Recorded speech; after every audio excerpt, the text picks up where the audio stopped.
Hey everybody, what's good? My name is Drew. I am one of the hosts here on In Between the Sticks. We just filmed episode 5 that you're about to see right here. We talked Legarius Sneed officially today became a Tennessee Titan. It officially went through. We talked about him, what he's going to add to our team. We also talked about the new rule changes as well that just got passed this past week at the owners meeting. Those being new kickoff rule and the dropping the hip tackle rule. So those are two big factors that are going to play into this next year that we covered. And then we also the last half of it we hit on where each one of us thinks of what we're going to do with that number 7 pick and our second rounder. But before we get into it, we do just want to say that we are so grateful and appreciative of the support that you showed on the very first episode. It has blew us away from how many people viewed that than we thought we were going to. I have the stats right here for you. We're at 18 subscribers on our YouTube. We're trying to hit that 50 mark. If you haven't, go ahead, click that subscribe button. Totally free. You don't have to pay for it. There also should be a little bell button right there beside it as well. You click on that. It's going to show when we post videos for you. It's going to notify you. Go ahead, click those things for us. We also have a TikTok page at, and all one word, In Between the Sticks. We're posting our clips that we have on the episode on there as well if you want to go follow that. But most importantly, once again, thank you for the support. And if you like it so much that you need it, we want you to share it. Just go ahead and share it. Go send it to a friend, send it to your family, whatever. We're going to have an Instagram account coming soon as well. That way you can follow that. But most importantly, once again, thank you. Without further ado, we'll hear it into episode 5. We'll see you at the end.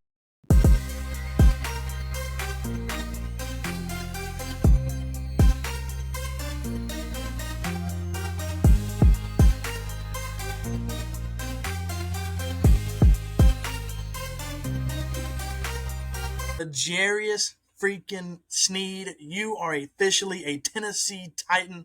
Welcome to Nashville, brother. Today, officially. Gotta clap it up.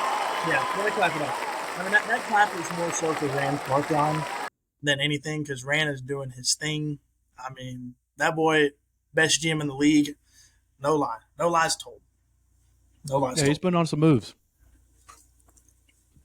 I think it's easy to say that now, but we do need to see them perform. But yeah, I like the pickup. I'm glad we made it official, and I assume we'll get more official contract breakdown soon. I know it's like 6 million or something like that.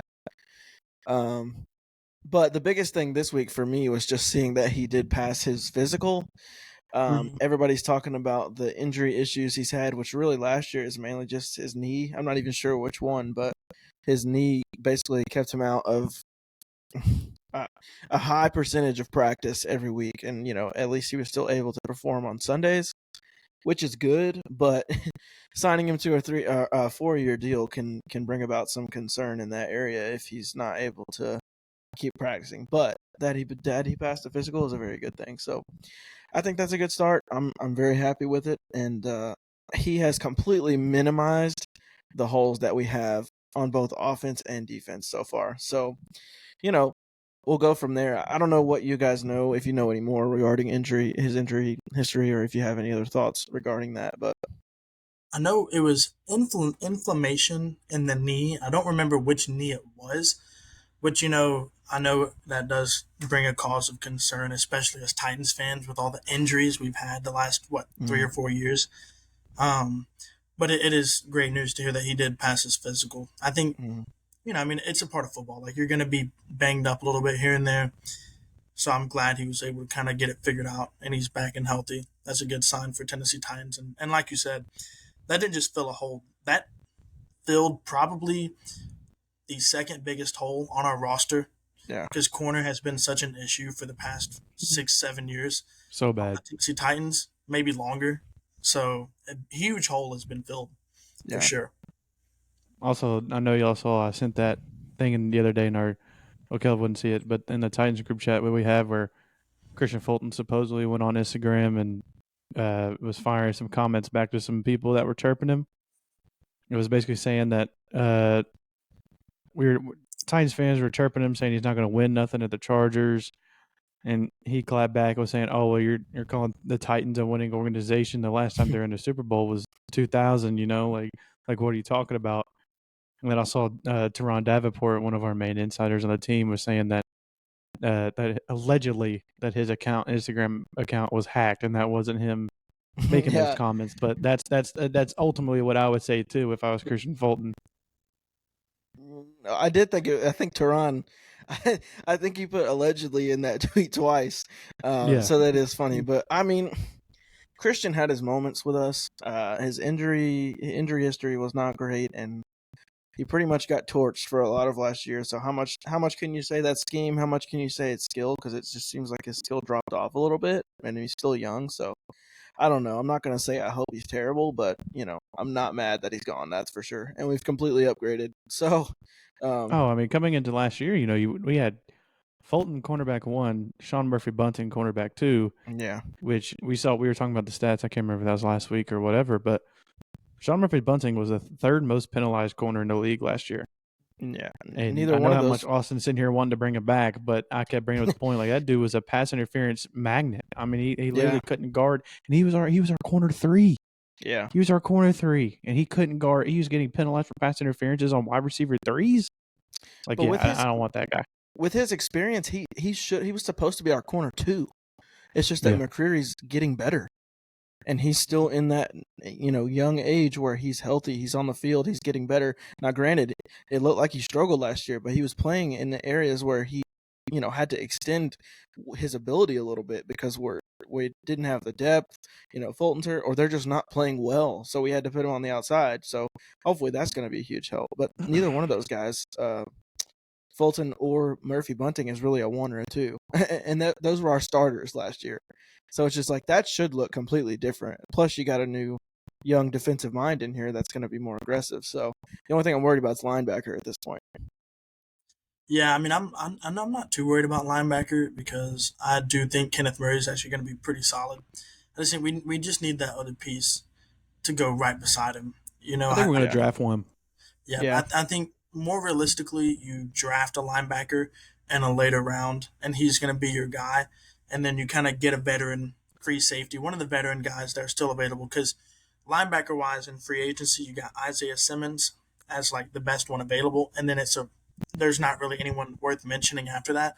But free safety, you still got some solid veteran options. None of them are Minka Fitzpatrick by any chance, but Justin Simmons is cool. Um, Marcus May, I know we just had him in Nashville sometime this week, and Eddie Jackson, he's another veteran. So there's some veterans out there you can sign for. Terrell Edmonds, he was on the team last year. Um, Terrell or Tremaine, one of the two.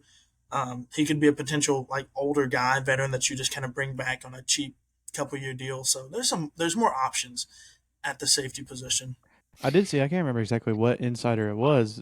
They were saying, say we don't sign a safety coming into this next year, that there is a experimental person that we could put back there that I think honestly might help him with his injury problems that he's had in the past couple of years. And Elijah Molden.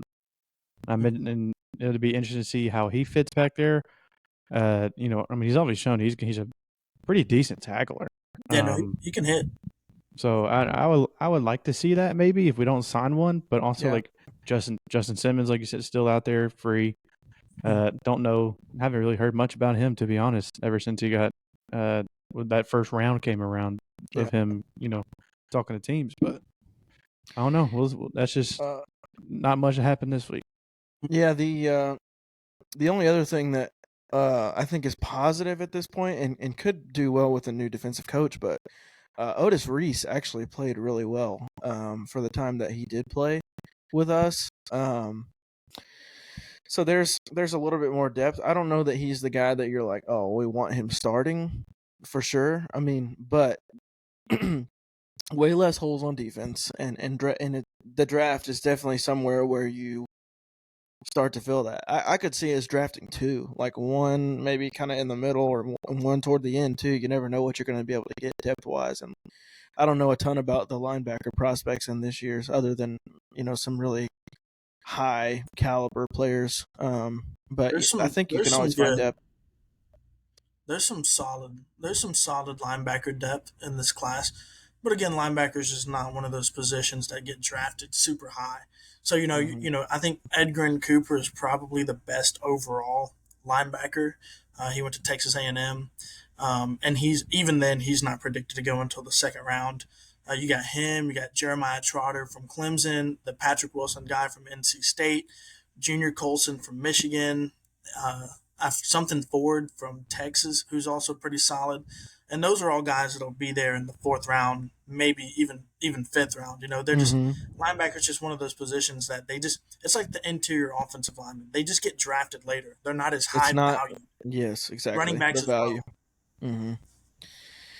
Yeah. So, um, I think we'll probably get into maybe a little bit more opinion on what we do want to do with the draft later. But I know we did want to hit on the new rules that were going to be installed this season, right? That's coming up this season? Yep. Yep, this year. So, the first one that I have here, and I think Drew's got it pulled up, but the hip drop tackle, which we've seen, and I think the biggest reason for this is probably to start avoiding those ankle, leg, knee injuries when they do get folded up underneath, and so I think that's a lot of the reason. But Drew's going to be able to break it down more with what he's got pulled up. I got to find it back because my ESPN closed, so I'm going to have to find it real quick. Yeah, but I mean, I do think their main purpose is to keep people safer. I mean, that's really the only reason that I could see that they would do this. A lot of the players I've seen, or ex-players that I've seen, Will Compton being one of them, is not a fan of it, which obviously he's a linebacker, he's a defensive guy, but like, there's a lot of players that aren't fans of it. they think it All seems defensive soft. players. All defensive players are. I mean, And you're taking away what they've been winning. Yes, and I'll tell you, Tom Brady's one of those players too. He's said it. I mean, you're talking about a guy that was playing at 45, and he's saying that it's so soft compared to what it used to be. So, anyway, did you get that pulled up, Drew? Okay, the first thing that I see on here is that they made it to where if you commit a hip drop tackle and they do throw the flag on it, that it will be a 15-yard penalty. They're basically trying to use it the same as the use of helmet rule that they implied a couple years ago. 15. That's rough. Let's see. It says, they're trying to use it like the use of helmet rule, which typically leads to warning letters and fines in the week after a game rather than flags during the play. But obviously, they're going to be throwing flags for the hip drop tackle. Also, didn't they create a new rule too with the challenges? Wasn't that one that got passed? I don't know if it's been passed officially yet. I know that they're adding to where they can look right into, here. They can look into more of the penalties that are being thrown, like the rough and the passer and stuff like that. So this says in addition, 2 other proposals were approved. Oh, so they were approved. So it is going to happen. Right. It says that teams will receive a third challenge after 1 successful challenge. Previously, teams had to be successful on 2 challenges to receive a third. The proposal was submitted by the Lions. Yeah, that makes sense. So essentially, you throw that first challenge and it's successful. Now you have an extra one. You get 2 for the remainder of the game rather than 1. So I don't pretty dislike big. that. I think that's cool. That's cool. Did you say something? But basically, with the hip drop, we were talking about a pre-show with Kel. It's not necessarily. So the way that I thought about it when they first came out and said that they were banning it was, I'm thinking, are they going to be throwing flags on these players tackling people when they wrap them up by their waist and just bring them down like normal? Because that's what I was thinking it was, and I was like, that is horrible if that's the case. No, but it's just where you wrap them up, and then your weight kind of gets out from under you, and your legs slide out and take out their legs, and now they're trapped under you. That's what the hip drop tackle is. Yeah, so it used to be. I know they used to teach them. When you tackled somebody, you wrapped up and you rolled.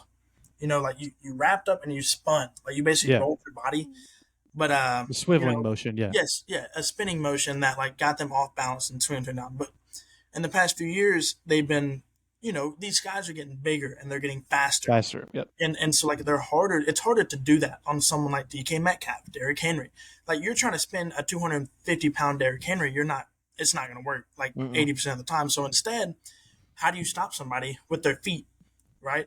So they started doing this thing where, and you saw a lot of injuries. I'm kind of torn on the situation because I do think a lot of people have been getting injured with it because of you're grabbing them and then you're sinking right on their ankles and right on the back of their legs. So like you're seeing a lot of broken. That's what happened to Mark Andrews. Happened to Lamar Jackson last year too. Geno Smith. Like it happens. It happens almost every game to somebody.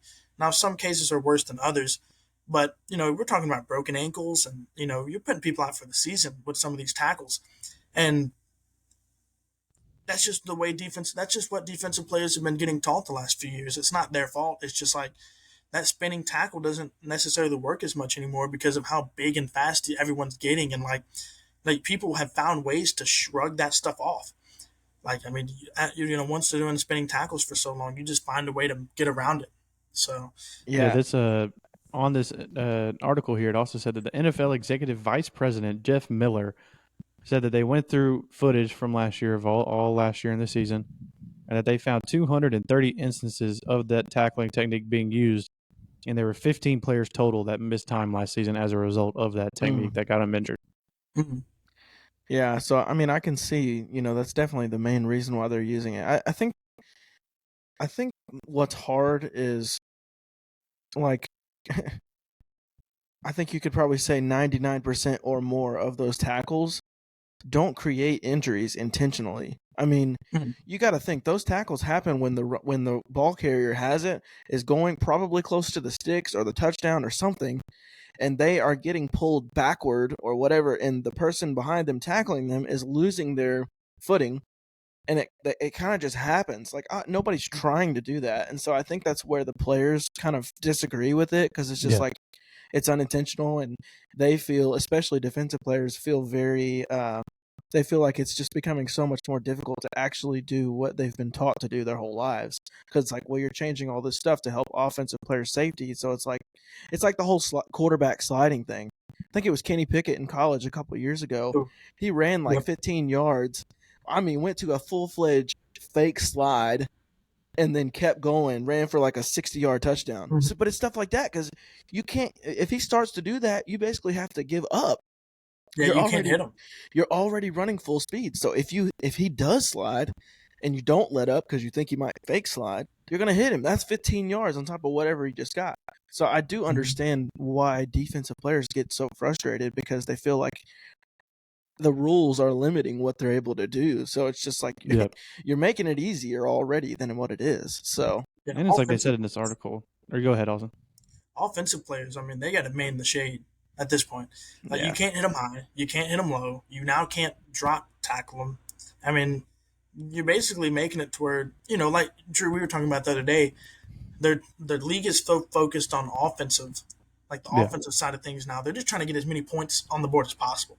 They're hmm tired of seeing this old day of football of 10 points, 14 points. They're trying to see 40 points, 38 points. They're trying to get as much revenue and yep, excitement around the game as they can. And the way that is done is through offense and scoring touchdowns.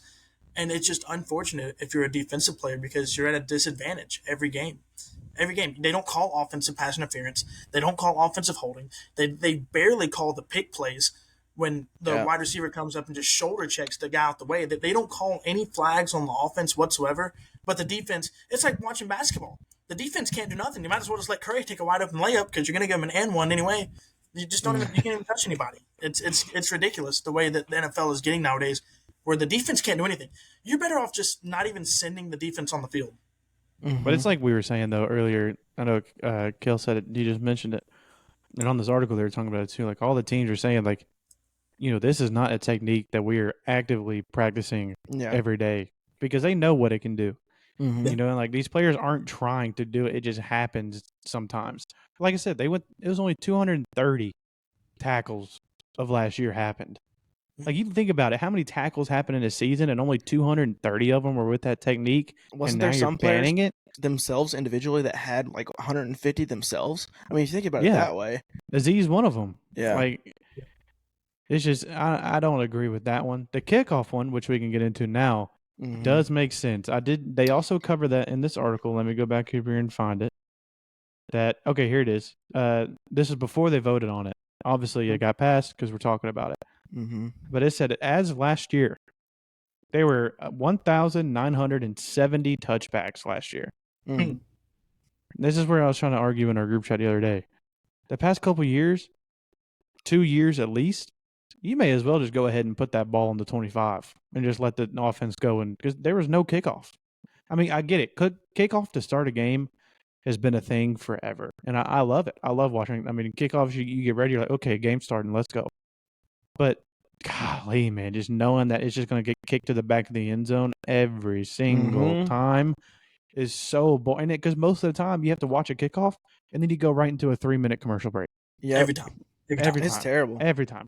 Yeah, because special teams is a big part of the game. It's overlooked. Everyone's like offense, defense, this and that. But special teams changes games. We watched it last year in the Indianapolis Colts game where R.I.P. Stonehouse got his leg broken because we couldn't block the people on the punt. They had 2 blocked punts, and they both led to touchdowns.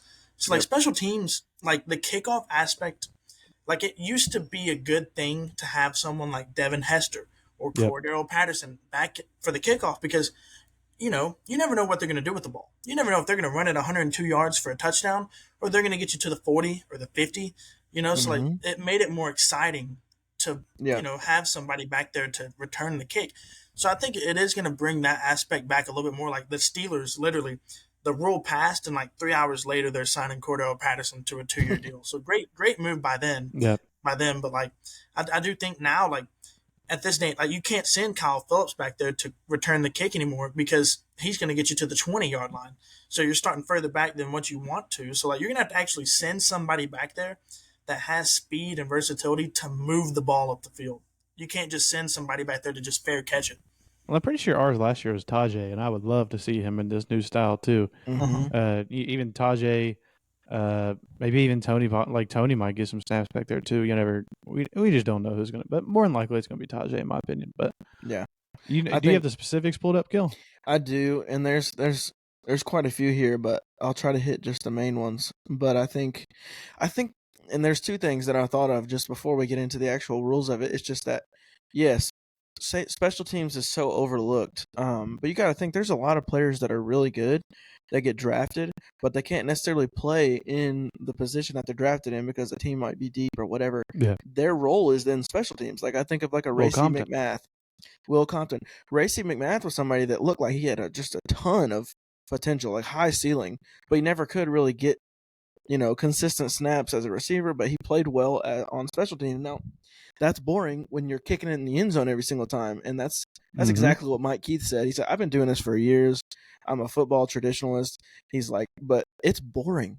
Like, nobody wants to sit there and watch a touchback every single time somebody scores. It's literally just the 11 guys who don't play offense or defense. They're just their time to get their 100-yard sprint in. That's all it's been. It is. And, but I think what's so good about it is that you're gonna I don't think probably you're statistically going to take away more injuries because you're not running as far to have full speed contact like that.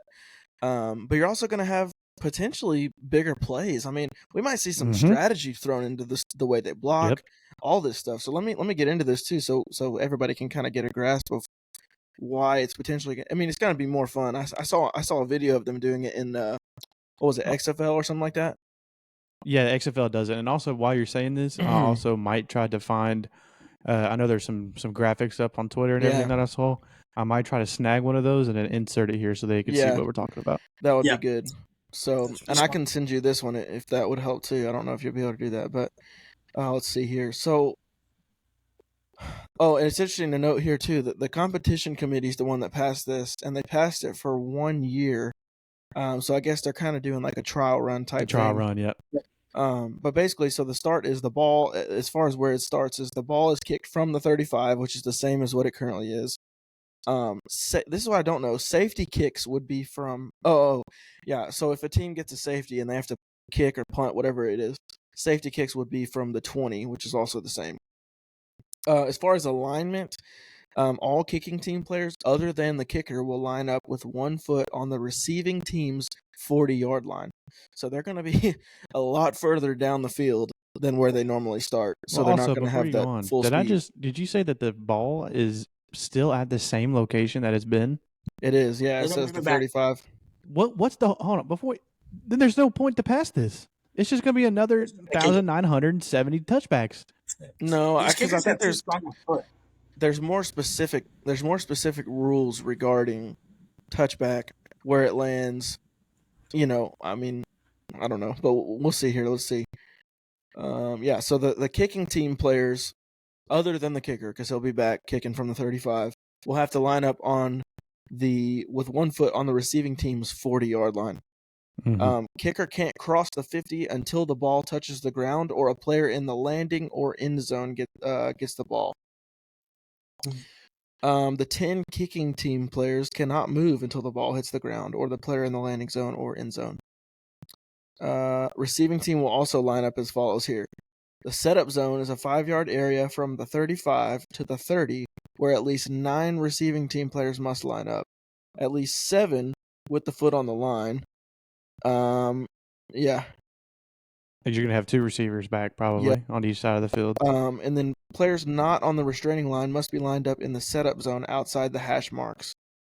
All players in the setup zone cannot move until the kick has hit the ground or a player in the landing zone or end zone until it hits them or they catch it, whatever, they make contact with it.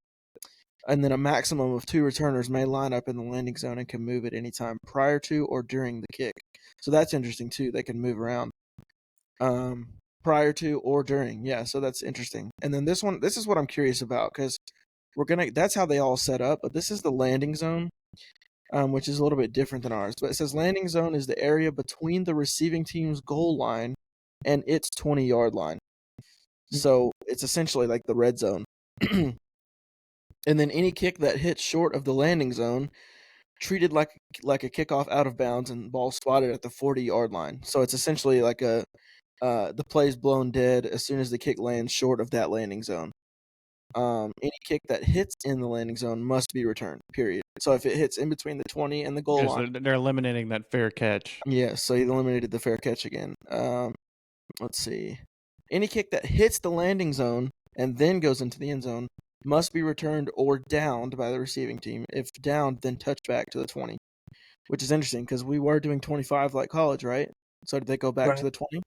Mm-hmm. Okay, kick hit in the end zone stays in bounds, returned or downed.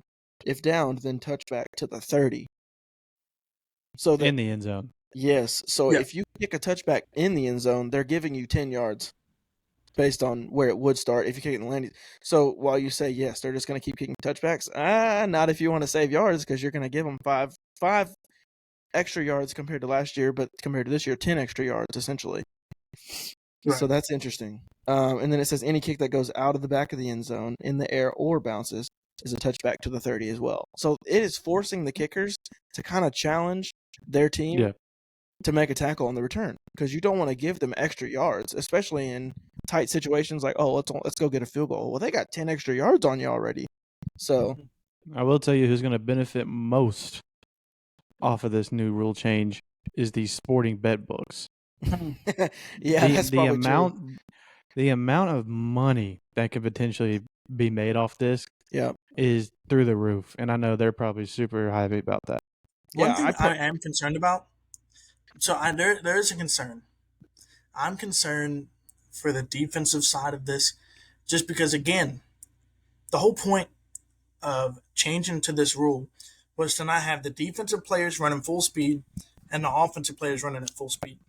So what you have basically done now is you have wrapped the defensive players up, right, tied their hands behind their back, but the offensive player is still running full speed.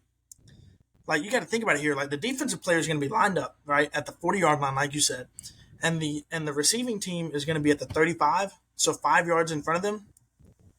Yeah, they're going to be 5 yards. Yeah, but so I don't think 5 yards is not enough space to, like, you know, make somebody miss. Like, because you got to think, like, if you engage with your block, you're taken out of the play completely. So you're having to try to beat somebody.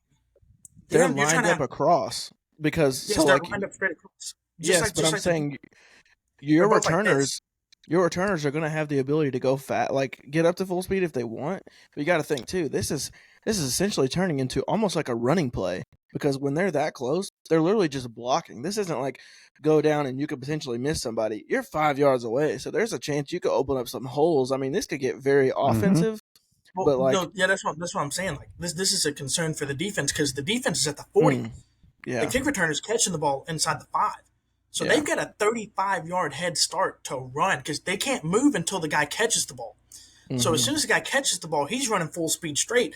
The defensive team has to block throw a block off or try to get around the block before they can even think about tackling the guy. Yeah. But by that point, the dude's already 30 yards up the field running full speed at you. So you're going to have the defensive players sitting there like a deer in headlights, and the kick returner's running 20 plus miles an hour at you. But this is also a thing we got to think about, that this is going to make these special teamers, it all comes down, honestly, it all comes down to the offensive side of who's blocking. Because if you haven't had guys that know how to properly block on either like punt and return, because, I mean, Lord, you haven't had to teach kick return because it hasn't happened in years. So, there's a world where like these dudes, this isn't offensive linemen out there that know how to block and can just pancake somebody. Like these are going to be just going to be the better athlete wins, honestly, is what it's going to be. So I think it's going to be iffy. I think there's going to be some teams that are really good at it. They're going to really benefit at it. And there's going to be some teams, because you got to think, not all teams have a crazy fast returner. There's some teams that might say, hey, who cares? Just down it. Mm-hmm. Down it. Let's get to the 20, 25, whatever it was. Like, who just don't run the risk of returning it and then having a fumble. Yeah, because I mean, you're right. With the defense being that close, there's a world where you have a fumble. They're right there. Mm-hmm. Yeah, I mean, I think that'd be dumb to not take advantage of what the NFL is giving you here. Like if you're the offensive team, you're catching the ball on the 10-yard line, 5-yard line. I mean, 20 But yards. I think that, yeah. But I also think that's just where you're at the 25 already. And mind you, these guys got to get off the block. Like, and I hear what you're saying, but on the defensive side, on the receiving team, you've got linebackers and tight ends, and those, like, you don't got corners out there that are blocking.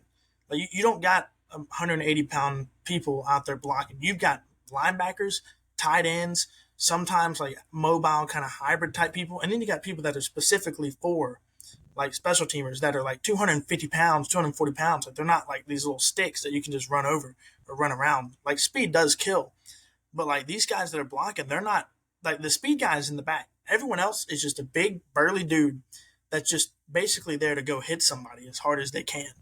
So like, in my opinion, the offensive guy, I mean, it's just such an advantage because, you got to get around these big dudes that are like, you got a 5-yard distance between you and somebody. When you think about it, that is not a lot of room at all, especially for these supreme athletes that are playing in the NFL. You're standing 5 yards from somebody. You can you push them at all and you just hold on to them. Like you can grab them. They can't move.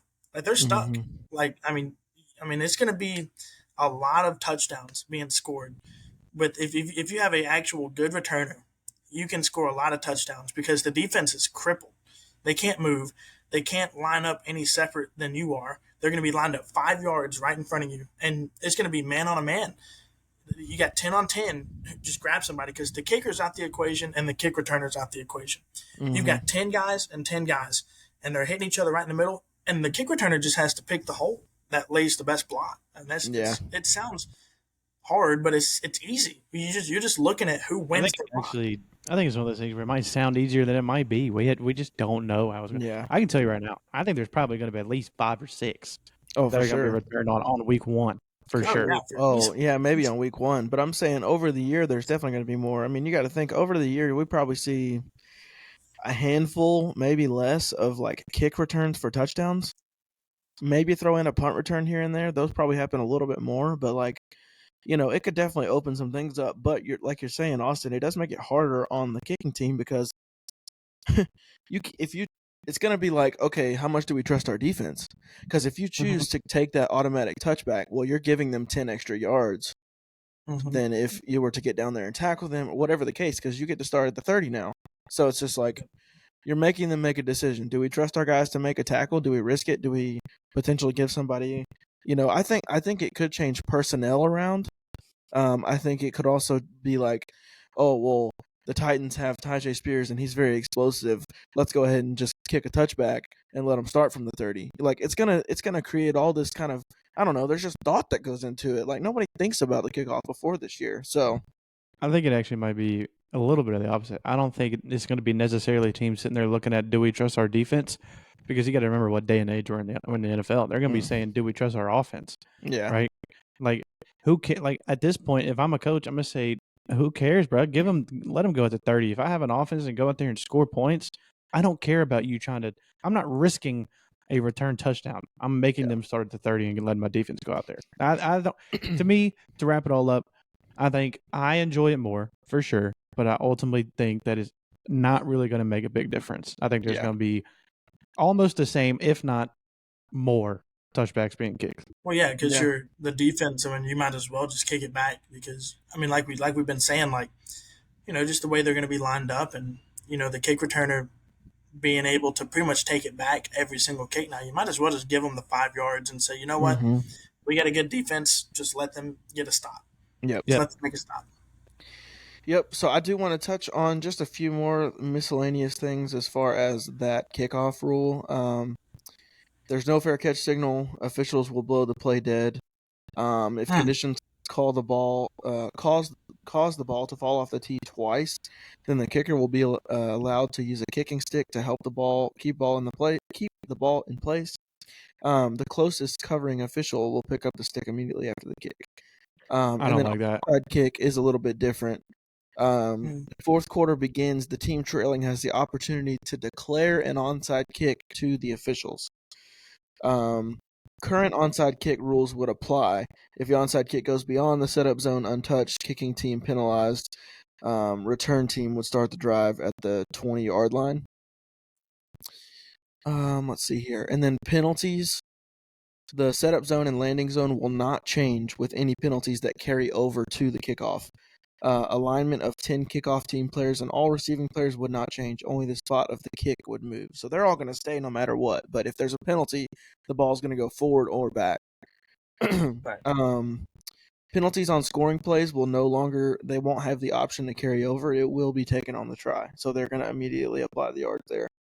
And then penalties on the try, let's see. And then so that's it must depend on the penalty. Oh yeah, penalty on scoring play will not carry over and will be taken on the try.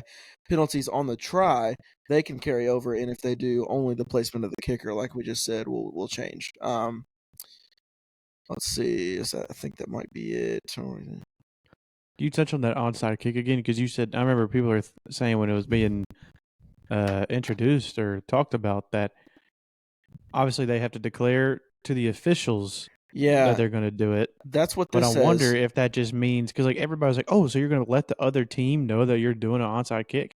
I wonder if that's just like, hey, the coach being like telling the because you have the officials on the field, and then each side of the teams has a line judge that's on their sideline, and they obviously have earpieces and they talk with each other. So I wonder if that coach is going to be like, hey, like we're going to do an onside right here. Yeah, I just pulled up. Like they don't have to tell the other team. It's just you have to let the official know. No, you have to let the official. With the way the alignment's going to be, you let the official know, and then the line judge on the other side will tell their head coach that they're onside kicking it. Because you think about it, that logic doesn't work where you're like, oh, we're just going to onside kick and another team's not going to know because the kicker's back here on the 35. And yes, but there has been the element of surprise before. That's why I just found here. It says teams had occasionally opted to take their opponents by surprise by attempting an onside kick earlier in the game. That option is now gone. Teams must announce an onside kick attempt in advance. I mean, sometimes you've seen a kicker line up like he was going to kick it full-fledged, and then he goes up and bounces it 10 yards. You have to announce that you're going to do it onside now. So there's zero element of surprise at all. There's no option to do that. I mean, so like you're there, like the defense is going to happen. You don't see that though. Yeah, like as much as onside kicks rarely happen, and just like those times that you're talking about, where it just on the whim they're like, "Hey, screw it, let's just try to get it." Because most of the time you're doing onside kicks, you're down. Yeah. Times there's barely any time left, and the other team knows it's coming. Yeah. It's like ultimately when this rule is passed, I know a lot of our friends included, like they were like, "Bro, this rule stinks. Like there's no rule. This is going to be terrible." But I mean, ultimately, like you said, onside kicks rarely happen. Mm-hmm. In the scheme that we were talking about. Yeah. And they know it's coming. Like y'all said, the defense knows it's coming. There's 45 seconds left. You got one timeout. You got to score another touchdown. Like, obviously, the onside kick is coming. Like, it's not no surprise to anybody. Yes. But it's also at the same time, it's not that, oh, hey, we have to let this other team know. It's not a guarantee that they're going to still catch the onside kick. I mean, it's an onside kick. So much stuff can happen. You have no idea. Oh, yeah. The sky kick, like, you see a lot of kickers now doing the little, like, you either kick it and let it bounce high off the ground, or they just straight up come up there and they just do, like, a little mini lob kick, and it lets the defenders get up there to the guy catching the ball, to where he either has to jump up and catch it high in the air and just secure it on his way down, or he's getting hit waiting for the ball to land. So yeah, that's the one you see the most. But yeah, I think it's going to be interesting, and we may have more thoughts on it. As the season starts, maybe in preseason, we'll see some weird things and some different strategies, and we can touch on That it. is one thing. It's going to make the episodes. preseason a lot more interesting to watch. Yeah, for sure. Yeah, there's new things that are going to happen.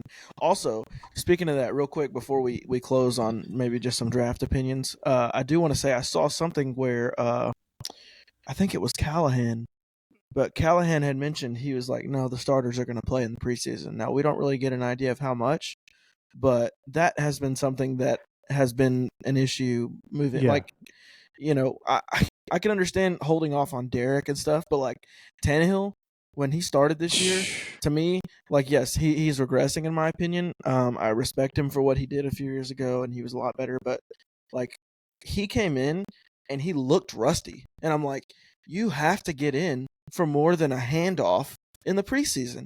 You just that's have the thing. to. We let him go in Game 3 of the preseason because they changed those rules. There's only 3 of them now, right? Mhm. So he went into Game 3 of preseason, and he had one. And most of the time it's like, okay, Game 1. You don't let your starter go, or if he does, you only give him like a drive. Yeah. And then like Game 2, you might give him, another drive, maybe 2, 3, a couple. And then, Game 3-ish, you're kind of off. You're going to let to see who's going to be the guy as a backup. Bro, Game 3, Tannehill didn't play any. Game 1, Game 2. Game 3, we run him out there. He gets one series, and all he did was 3 straight handoffs. Yep. That's it. You saw Pat Mahomes. I think he played the whole first quarter, the second and third game. No, not even that. You think of Kenny Pickett. Yeah. Bro, people were sitting there. His preseason, people were saying Steelers might actually contend this year because of the preseason that Kenny Pickett had, and look how that ended up. Yeah. But that's partly because all the other teams aren't playing their players. Like, one thing I'll say, look who was in the NFC Championship and who I think could have won the Super Bowl, the Lions. Dan Campbell is very strong on, we got to play. We got to hit. We got to get ready because when we come week 1, we don't want to be rusty and have to work our way into this stuff. And I think that worked out well for them. It does. I think people look. Go ahead. People look at the preseason as like a try not to get hurt, and you obviously you never want to see someone get hurt, but that's not what the preseason's there for. It's like you said, to get used to the full speed, like maybe not 100%, but like 85%, 80% hitting and speed of a game, like that you don't get all off season. And playing an opposing defense. Yeah, exactly. I also saw the other day where it said Callahan has already put in a request to the league to already have joint practices during training camp. I saw that too. Which is something that Vrabel did not do. So I'm a big fan of that because the more, and he talked about it, because they just had that owners meeting, obviously where these rules are getting passed and everything like that, and the coaches have to be there. Owners obviously have to be there. And Callahan did a couple of interviews, and one of them I was watching for like 10 minutes at work. And he was talking about, they're asking about Will. And obviously he's like, oh, I love Will. I love, his effort that he plays with and the emotion that he plays with. And he's like, obviously, his arm talent is there and it's something that they want to build on going into this year. But he's like, there's another thing that people don't think about with Will Levis is that for majority of the year, he was getting third rep snaps in practice and preseason. Yep. Which means you're not even getting the most amount of reps and you're getting reps with practice squad players. Like coming into his rookie debut, he did not throw a single pass to DeAndre Hopkins. Nope. In practice, and he threw 3 touchdowns to him or 2 touchdowns to him. Game 3 against the Falcons. It was 3. Yeah, it was 3. So he was talking about he's looking forward to that way because he's already which fans know obviously, but he came out like Will's a starter, no question. Yeah. So I mean, so now he's coming into it getting QB1 reps in practice in preseason against these other teams is going to be massive for him because it's like they say, now teams have tape on Will Levis from last year. They know a little bit about him. They can game plan for him now, and that's with him not having QB1 reps. So I'm very interested to see how that looks. Yeah, I agree. And I will say that, Well, just to run through it too, like that first one was the down the sideline one that everybody thought was offensive pass interference down the left I sideline. think it was. I can't lie. I think it was. I think it could have gone either way. He definitely gave a little bit of an arm extension and got in front of him. The second one was I think they were in the red zone and he was running that shallow crosser, and Will actually threw it behind him, but he still made a great catch and started in the end zone. And then the third one was that nasty double move where he was wide open. Ugh. Yeah. But actually, the interesting about that game is the fourth touchdown he threw. Westbrook. That's what gave me hope. I'm like, dope. If we can get somebody in here that can work with him, that 55-yard pass, cross body, cross field, all the way to the back left. Cross field, off his back foot, was running, had pressure, bro, like that. Two defenders in his face. Freaking and it wasn't a Ryan Tannehill heave. That thing was just a flick of the wrist. He flicked it off his back foot, and it fell in Westbrook-Akina's hands flawlessly. The dude did not move. He just fell right into the corner of the end zone. No, he let him. He let him to where he went, because if he would have thrown it to the front of the end zone, the defender could have cut it off. He just led him to the back, and it was money. That was that's money, though. The defender was Jesse Bates, all pro, and he didn't stand a chance. Like, he had no chance of making a play on that ball. That was perfect. And let me just tell you, if you're getting burnt by 15. Callahan also talked on Westbrook in an interview. I did see that. He said, he obviously hasn't had a crazy season, but he was talking about, his route run. He likes his route running. Obviously, likes his blocking. He can run the whole route tree. Well, that's the thing. No, that's what he's talking about. No, Austin, come on. He's not talking about him making plays as a route runner. He's talking about that he has the ability to run any routes that they give him. Hey, he can run the routes, but that don't mean he's getting open off the routes. But that I agree with that. There's some truth to that because his separation's not very good. But I will say there is some good to that, knowing that he's not like a number 2 guy for us anymore. He's like 4 at best, might be 5. Like, it depends on, we may get more depth in the draft. So it's like, I appreciate that he will fit that role, and I think he'll do it well because he plays special teams well too. So there's that. I like the guy, but he doesn't have that like raw speed. He's been consistent. I'll say that. Yeah, he's not the greatest guy on our team, but he's been consistent, and I'll take that every day. He knows his role. Get open. That's no problem. Yeah. He doesn't, like, in the NFL nowadays. You've got two good league. Corners. Mm-hmm. Yeah, you've got 2 good corners to send somebody out there that doesn't get separation. Yeah. Look at the Patriots. They had their 1, 2, and 3 receiver in the top 10 of not getting open. That's horrible. Like, I'm sorry, but Nick Westbrook-Akina, he might not drop a pass, but if you're not even giving the quarterback a chance to throw you the ball because you can't get open, that's not impressive. It's not impressive at all. Especially when, last year, he was kind of coming in and getting a lot of snaps, because, him and Chris Moore were kind of like here and there. Treylon missed a lot of playing time as well with his injury and, trying to get back into it. So, Akina was basically our wide receiver 2 last year, and he just was not a factor. Like, in the majority of the game, he just doesn't get open. That's the problem. He does not get open. In this day and age, like, I'm sorry, but during practice, he might not get a catch all offseason. L'Jarius Sneed and Cheeto and Roger McCreary might have him in an Amazon box package because he's just not going to get open. Like, okay, I'm glad that you said that because I wanted to bring this up. Because they've had footage of it. That Calvin Ridley and L'Jarius Sneed are not. They don't like each other that well. Like in their games last year, they're Sneed and Calvin Ridley. They respect each other. Not. Why don't they've had some big matchups. Well, no. I mean, like in a game. Like, you go back, there's clips of it and everything when they're playing each other. They're pushing each other, talking, going at it. So, like, you think about it. I like it. You think about our receivers, man. What they've been. We talk about with Will Levis too, but our receivers for the past year. I mean, A.J. Brown must have been licking his lips in preseason because he's getting reps against Christian Fulton. He's getting open every play. And so, like, our receivers haven't had a guy to challenge them in the preseason. And now you have to go against Sneed. We have Calvin Ridley going against Sneed every single day, and that's only going to get him better. Bro. Hey, you know what this reminds me of? This is going to be so funny. This reminds me of last year. We're like, oh my goodness, Arden Key's this pickup of the century. He looks like a demon. He's killing our offensive line. And then we watch Andre Dillard in the regular season. Yeah, no crap, he's beating them. You're basically going up against the Ezel Harding offensive line out there, a bunch of high schoolers, left tackle. Yeah, he should have been dominated in practice. Andre Dillard was horrible. I hope he was beating him. Goodness. But like I said, I'm excited to see our receivers actually, because now we got Awuzie too. Like our receivers are going to have to work in practice. Yes. And our corners too. So they're gonna see. They're I'm gonna very see interested to see. very good competition in practice, and that is a great thing moving forward. And I will say, I saw a chart with Calvin Ridley on it, and it had like all the receivers that caught passes last year. And as far as separation grade, he was near the top of everybody. So that's one thing I'm so excited to. I mean, he's a terrific route runner. Terrific route runner. And that's the thing. Him and D-Hop can both run the whole route tree. So then you can kind of play around with where they're at. You're going to play around with more motion, the backfield, and like the O-line. You're not going to see much more 12 or 13 personnel with like all these tight ends because there's no reason to go big like that anymore. Like we might occasionally, but like, look, we got Tajay and Pollard in the backfield. Like everybody on the field is going to be a weapon. So I'm excited about that.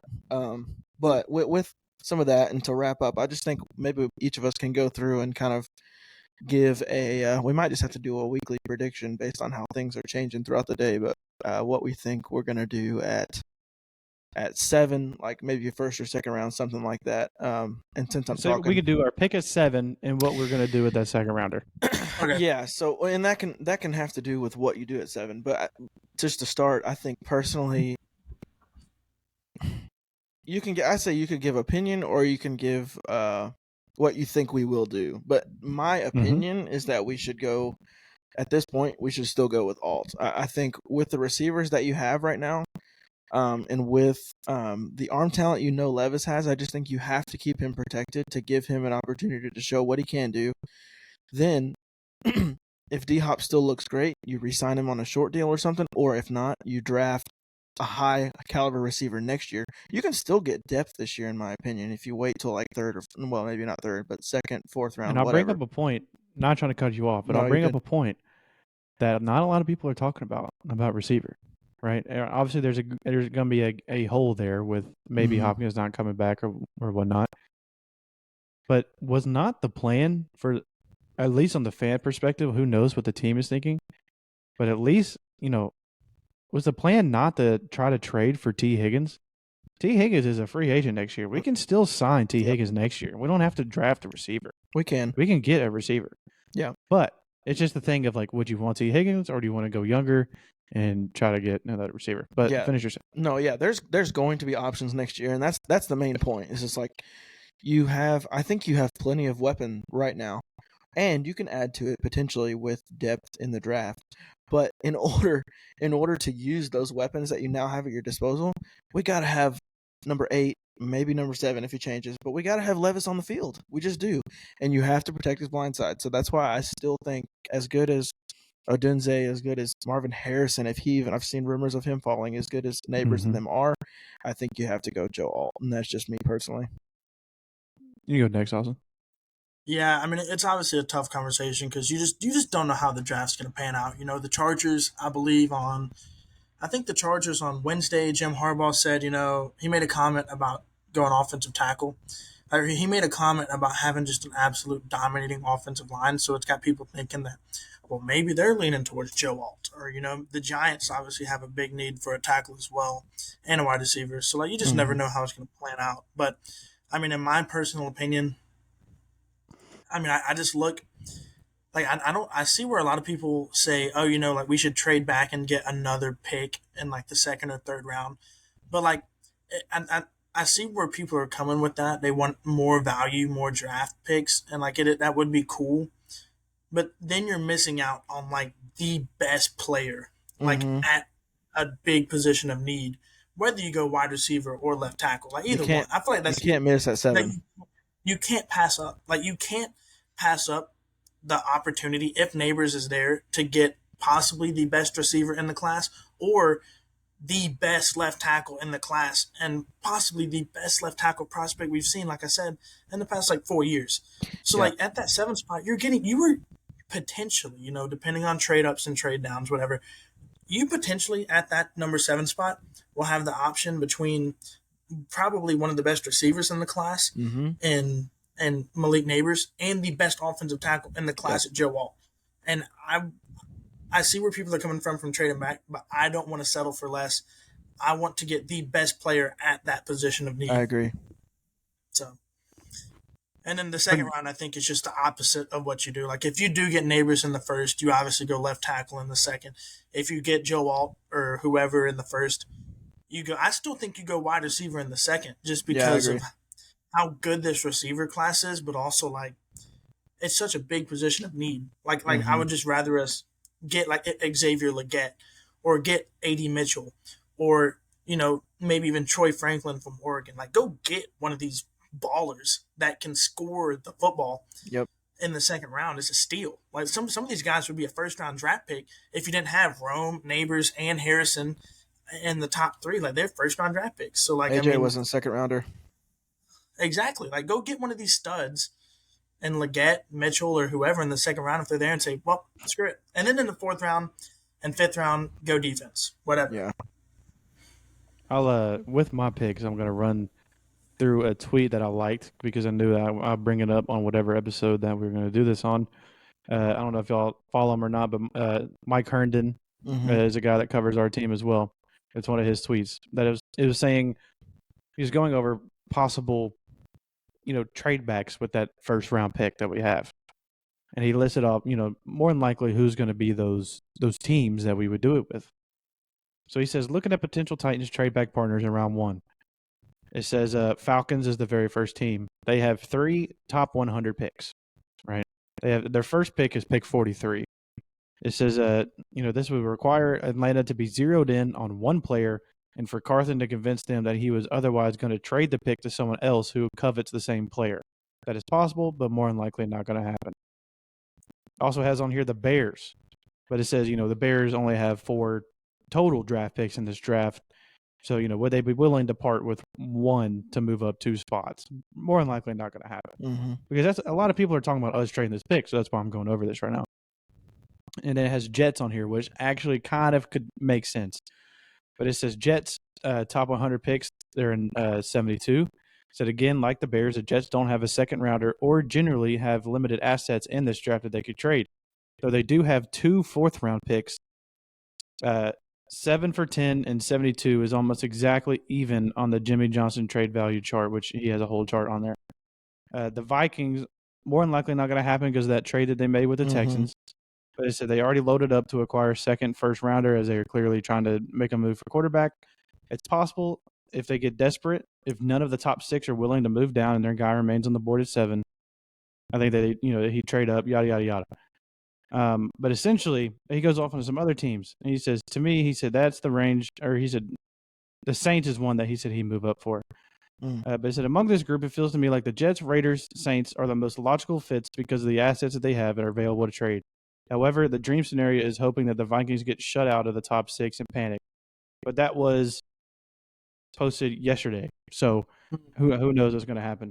But anyways, my pick, I think we'll go whether it's Fashanu, whether it's Fuega, who knows who the offensive tackle is going to be, but I think we're definitely going to take that at either 7, or I think we could potentially do a trade back where we fall at about 12 through 15, and we get that. We still draft an offensive lineman with that pick. With that trade back, though, I think like Rand has been very vocal that we do not have a third rounder this year. Obviously, we just traded away our third rounder next year. That does not mean that we will not have a third round draft pick come draft day. So I think there's definitely going to be some kind of trade back or even package, because if you ask me, I don't think Malik Willis is going to be on this roster come next year. I think he might be in a package deal somewhere where he's going to get traded on draft day. I've been saying that for a couple of weeks. Might as well if you can get value. Exactly. Which I don't really think Malik Willis is any value. No, I mean, no disrespect, but kind of disrespect. I mean, the dude's garbage, and I mean, we're split snapping with him, on that Falcons game, and the very first play he gets, he fumbles. Like he hasn't been good. He hasn't thrown over for 100 yards in any game that he's played. He's not ready for the NFL. He played at Liberty. He was playing some plumbers and electricians over there, and he came into NFL and got woken up to what it was. So I don't think he'll be there, but I think we go offensive tackle first round, whether that be at 7, whether it be 12 through 15 if we drop back, and second rounder, it's where I'm kind of getting torn. I mean, obviously, receiver would be amazing. That way you're kind of filling that hole if D-Hop either leaves, retires, who knows what happens with him. So you have a young guy, you fill that hole. Because, I mean, like we said multiple times, we're beating a dead horse here. I mean, the receiving class is technically deep, but the fall off is major after the top 4-ish guys. Yeah. But that's the thing. We're not drafting this kid to be our wide receiver 1. Like, he's going to be our wide receiver 3. So like we don't need a top 4 level receiver. But I would like receiver. I also could see us maybe even going tiptoeing into the defensive realm. What position that's going to be?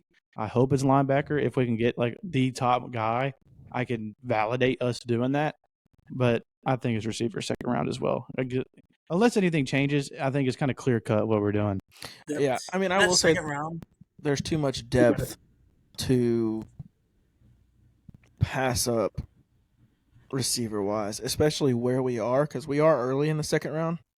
So I mean, I feel like if you feel like you have that guy that you have your eye on that could be a second rounder, potentially has the talent to have been like a first rounder, and that's just because there's people that fall every year that we don't expect to.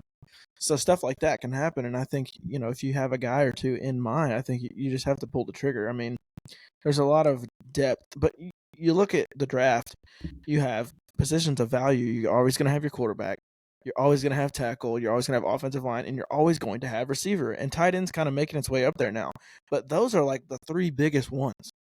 And then you potentially go like corner and stuff like that. I have seen where people are talking about with that second rounder, if he does fall, do you take Brock Bowers? He's not falling that far. He's not falling that far, but yes. The answer is yes, absolutely. If he's at 38, yes. I don't think Brock Bowers makes it past the New York Jets anymore. Yeah, I don't think he goes if Brock Bowers 15 or 16. Bowers is there, he's more than likely a New York Jet, just because they picked up Tyron Smith and Morgan Moses, 2 veteran tackles. So like those are more than likely going to be the 2 guys they roll with going into next year.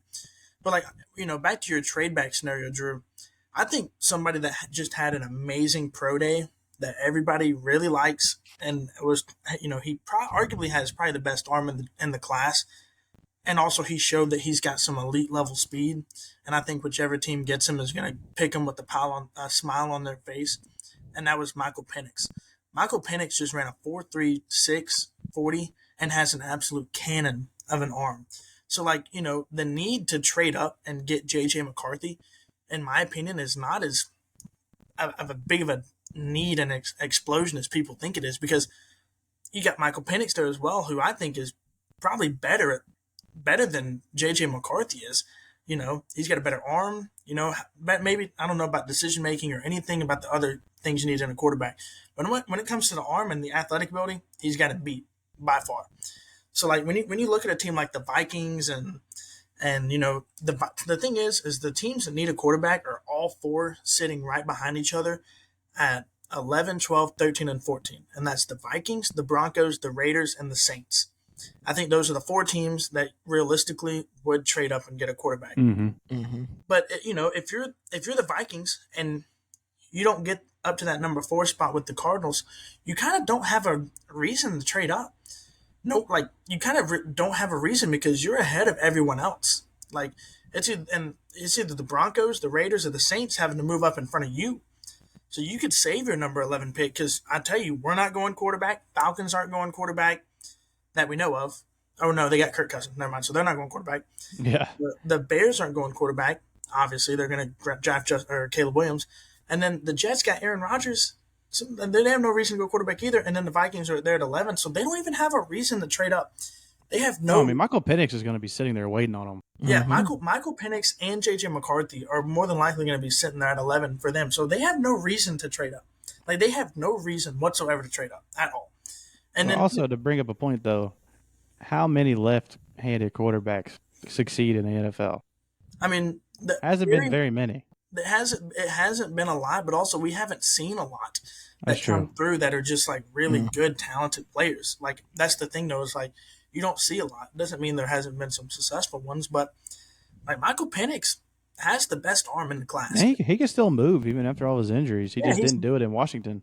like I just said, he ran a 4.36, 4.35 40. Like, dude's got some wheels. Like, dude's an athlete. Like, he's a straight baller. I'm a big fan of Michael Penix, but I don't know.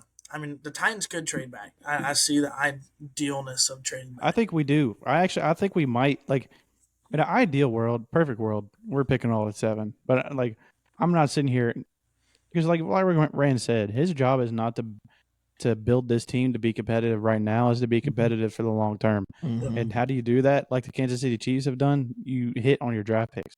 So to hit on your draft picks, you have to have draft picks. You do. We had 7 this time a week ago. Now we got 6 with the Sneed trade. So and we only have, I think, was it 4? Was it 5 this year? Because we don't have that. We don't have a third. So We've got anyway, 1, 2, 4, 5, 6, and 2 sevens. 2 sevens, yeah, or 2 sevens now. Yeah, that's right. So, but anyway, I do think we could trade that number 7 pick, but I don't see us trading back to say like the 20. I think we're going to be 12, 15 in that range. I think one thing too is like, if you're the Titans, I like to look at positions, and I forgot who I was listening to the other day that was explaining it kind of this way. You've got long-term positions, and then you've got short-term positions. Your long-term positions are your expensive positions that you want to lock down for 9 years to be a part of your organization. And then you've got your short-term positions where, like, it's not necessarily that it's not an important position, but it's a position that you can not have to draft super high on, and you can kind of bounce around a little bit because the value of that position is not as high as other positions. So your high positions, like your long-term positions, are obviously tackle, right, and wide receiver and quarterback. And then defensively, it's corner and it's edge rusher. So you've got those positions as your high end, most expensive every single season. Like, if you want the best player at that position, it's going to be more than what it is at the other positions. So you can risk having an okay linebacker if you have a really good front 7 or a really good front 4. So, like, again, but you can also, going and getting a good linebacker is going to be way cheaper than going and getting a good edge rusher or a good pass rusher off the edge, or going and getting a wide receiver. So, like, you want to hit in your draft those high end positions early. Like, your 1, 2, 3, 4 rounds, you want to make sure that you're hitting those, because those are the most important positions on the field. Yeah. And those are the positions you build around. That's why I think ultimately for me we pick at 7 and we pick at 38. I mean, because if you don't get alt, you could potentially get a tackle at 38 or whatever the case is. And you gotta think we have Bill Callahan too. So, like, if we yes, alt is the best tackle in my opinion, but guys like Fashanu and them have fallen a bit.